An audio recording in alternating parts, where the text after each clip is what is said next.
Assalamualaikum warahmatullahi wabarakatuh. Selamat pagi Bapak dan teman-teman semua. Sebelumnya saya ucapkan terima kasih kepada Bapak Dr. Alfitman SE MSc selaku dosen pengampu pada mata kuliah Etika Bisnis dan Profesi. Serta saya juga berterima kasih kepada teman-teman yang sudah hadir dalam presentasi kita pada pagi hari ini. Saya Hafitri Asari selaku moderator perwakilan dari kelompok 3 yang akan memandu jalannya rangkaian presentasi kita pada kesempatan kali ini.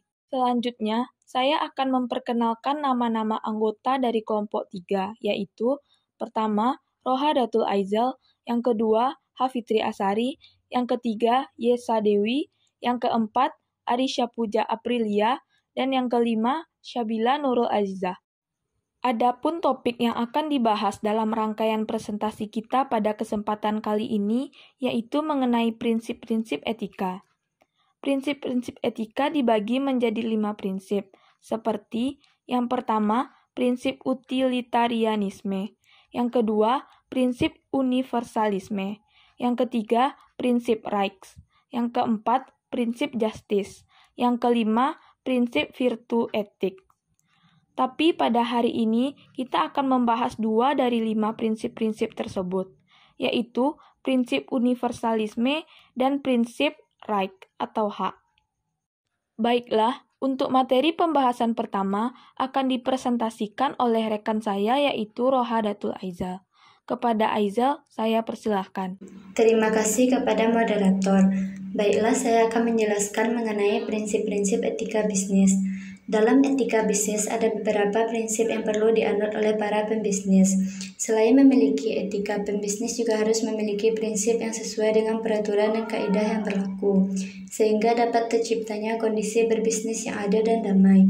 Adapun prinsip-prinsip yang harus dianut sebagai berikut. Universalisme. Universal artinya umum. Universalisme sebagai suatu ajaran etik berarti sesuatu itu dapat dinilai bila dapat memberikan kebaikan kepada orang banyak. Universalisme memfokuskan diri pada tujuan suatu niat, keputusan, atau tindakan. Prinsip universalitas etika mengandung implikasi makna yang baik yang berlaku secara umum dimanapun juga. Yang baik itu mencerminkan kualitas perbuatan manusia, bahwa pemikiran ataupun tindakannya memiliki nilai yang diterima oleh masyarakat secara objektif. Sebaliknya, makna yang buruk pun juga berwawasan umum. Dengan begitu, ukuran yang baik maupun yang buruk diterima secara umum sehingga menjadi ketentuan atau norma moral. Prinsip kunci yang mendasari aliran universalisme adalah prinsip imperatif kategoris Kant. Dunia moral bersifat mutlak dan karena itu berlaku tanpa syarat, tanpa memungkinkan adanya pengecualian. Bagi Kant, inilah yang disebut sebagai imperatif kategoris, yang berlaku tanpa mempedulikan akibat yang mungkin timbul. Kebalikannya ialah hypothetical imperatif yang berlaku demi mengejar suatu tujuan akhir. Tujuan akhir ialah guna mendatangkan kebaikan manusia.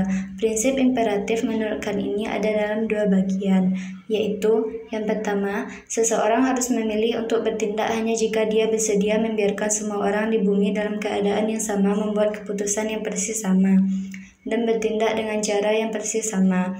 Yang kedua, orang lain harus diperlakukan sebagai tujuan, layak dihargai dan dihormati, bukan hanya sebagai sarana untuk mencapai tujuan. Konsekuensinya, pendekatan ini berfokus pada kewajiban yang dimiliki seseorang terhadap individu lain dan kemanusiaan. Masalah dengan universalisme berhubungan dengan apa yang dimaksudkan dengan kewajiban. Menurutnya, hanya ketika kita bertindak dari kewajiban, maka tindakan kita etis. Jika kita bertindak hanya karena perasaan atau kepentingan pribadi, maka tindakan kita tidak memiliki nilai moral. Sekian penjelasan dari saya. Terima kasih. Saya kembalikan kepada moderator. Terima kasih kepada Saudari Aizal. Untuk pembahasan materi selanjutnya akan dipresentasikan oleh rekan saya, yaitu Arisha Puja Aprilia.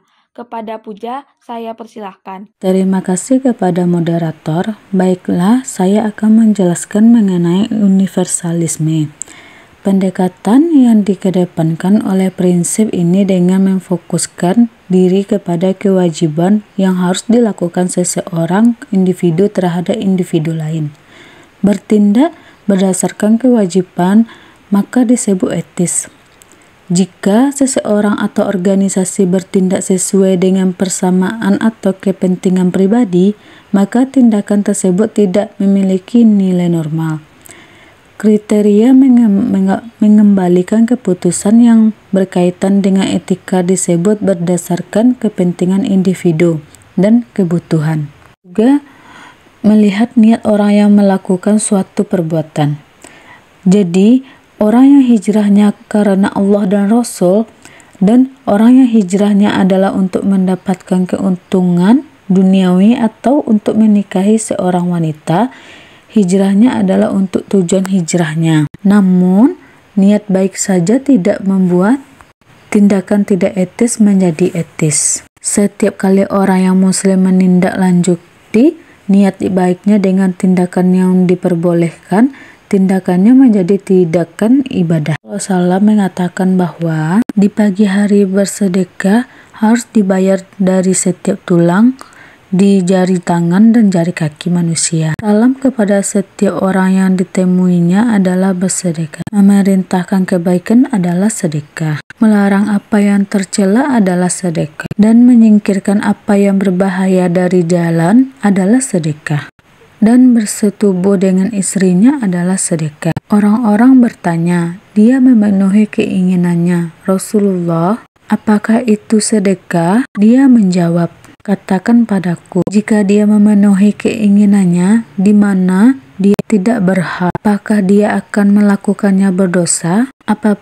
Apalagi jika suatu perbuatan bersifat keras, maka Islam tidak memperbolehkan perbuatan haram tersebut digunakan sebagai sarana untuk mencapai tujuan yang baik. Dengan kata lain, tujuan tidak menghalalkan cara seperti yang dijelaskan oleh Nabi SAW. Jika seseorang memperoleh harta dengan cara yang haram, kemudian bersedekah darinya, dia tidak akan mendapatkan manfaat darinya dan beban dosanya tetap ada. Sekian penjelasan dari saya. Terima kasih, saya kembalikan kepada moderator. Terima kasih kepada Saudari Puja. Untuk pembahasan materi selanjutnya akan dipresentasikan oleh rekan saya, yaitu Saudari Yesa Dewi. Kepada Yesa, saya persilahkan. Terima kasih kepada moderator. Baiklah, saya akan menjelaskan mengenai rights atau hak. Secara umum, hak merupakan status kepemilikan seseorang atas sesuatu benda, jasa maupun karya cipta intelektual. Orang merasa berhak oleh karena ia merasa memiliki. Biasanya, hak timbul sebagai akibat hukum dalam sebuah sistem legal yang baik. Beberapa hak dasar bahkan dijamin oleh konstitusi atau undang-undang dasar.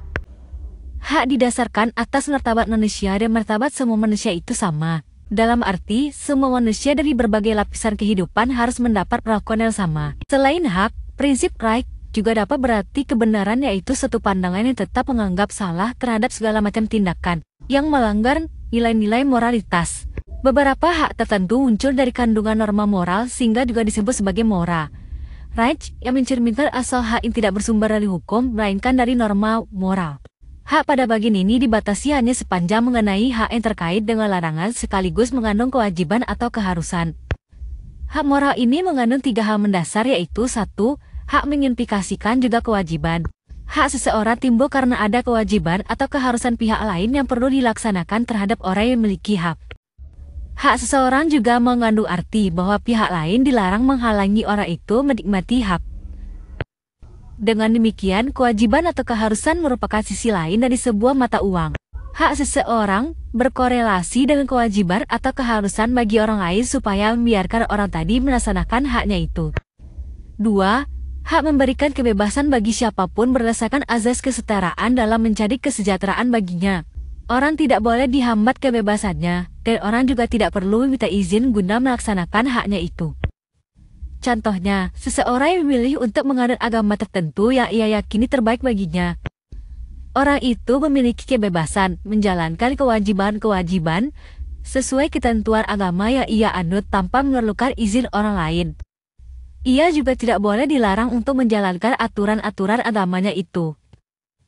3. Hak juga memberikan landasan seseorang bertindak sesuai hak itu sebagai justifikasi. Dan pihak lain wajib menjaga untuk tidak menghalangi hak itu. Siapapun mesti memberikan bantuan sekiranya ada yang ingin membatasi hak orang lain. Misalnya, jika seseorang yang kuat membantu yang lemah dalam mempertahankan hak si lemah, umumnya masyarakat mendukung tindakan si kuat itu dan menerima bahwa si kuat memang layak membantu si lemah secara moral. Dalam budaya barat, eksistensi hak merupakan esensi yang menunjang keberadaan budaya mereka, sehingga perasaan memiliki hak merupakan suatu yang inheren. Sekian penjelasan dari saya, terima kasih, saya kembalikan kepada moderator. Terima kasih kepada Saudari Yesa. Untuk pembahasan materi selanjutnya akan dipresentasikan oleh rekan saya yaitu Syabila Nurul Azizah. Kepada Syabila, saya persilahkan. Terima kasih kepada moderator. Baiklah, saya akan menjelaskan mengenai hak bersifat melindungi seseorang terhadap kemungkinan tindakan pihak-pihak lain yang mengancam atau membahayakan pelaksanaan seseorang untuk menikmati haknya. Pendekatan hak terhadap etika menekankan satu nilai, yaitu kebebasan. Agar dianggap etis, keputusan dan tindakan harus didasarkan pada hak individu yang memastikan kebebasan memilih. Pendekatan ini menunjukkan bahwa individu memiliki hak moral yang tidak dapat dinegosiasikan. Hak-hak ini pada gilirannya mengarah pada kewajiban timbal balik di antara para pemangku kepentingan. Contoh, 1. Karyawan memiliki hak atas upah yang adil dan lingkungan kerja yang aman. 2. Majikan memiliki hak untuk mengharapkan rahasia dagangnya tidak dibocorkan oleh karyawannya. Pendekatan hak terhadap etika dapat disalahgunakan. Beberapa individu mungkin bersikeras bahwa hak mereka diprioritaskan di atas hak orang lain, dan ketidaksetaraan dapat terjadi. Hak juga mungkin perlu memiliki batasan. Peraturan industri yang menguntungkan masyarakat masih dapat menginjak-injak hak individu atau kelompok tertentu. Contoh, peraturan industri yang terlalu bersemangat yang mewajibkan jenis pakaian tertentu untuk alasan keamanan mungkin tidak perlu mengesampingkan keinginan wanita muslim untuk berpakaian sederhana. Bertentangan dengan mitos yang diabadikan oleh para orientalis, Islam adalah untuk kebebasan. Misalnya, memberikan kebebasan kepada umat manusia untuk memilih keyakinan sendiri. Allah berfirman dalam Al-Quran, "Jangan ada paksaan dalam agama. Kebenaran menonjol jelas dari kesalahan.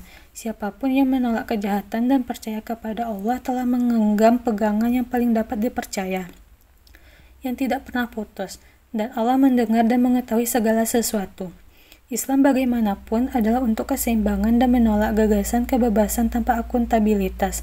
Manusia memikul tanggung jawab atas tindakannya. Sebaliknya, kebebasan terbesar dicapai dengan penyerahan. Memang begitu seseorang beriman kepada Allah, ia memperoleh kebebasan yang berbeda. Islam membebaskan muslim dari perbudakan kepada siapapun atau apapun kecuali Allah. Dan yang terakhir, Kantian or rights. Immanuel Kant percaya moral merupakan sesuatu yang universal dan setiap orang ada hak yang tertentu. Antaranya, 1. The right of free consent, atau hak penyetujuan bebas. Setiap orang berhak untuk dilayan sekiranya mereka setuju dan bersedia untuk dilayan. 2. The right of privacy, atau hak untuk bersendirian. Setiap orang berhak untuk melakukan, mendedah, atau merahasiakan kehidupan pribadi. 3. The right of freedom of conscience, atau hak untuk kebebasan menyuarakan rasa hati. Setiap orang berhak untuk tidak melakukan sesuatu sekiranya melanggar prinsip moral mereka selagi tidak bertentangan dengan pandangan masyarakat. 4. The right of freedom criticizing, atau hak untuk kebebasan mengkritik.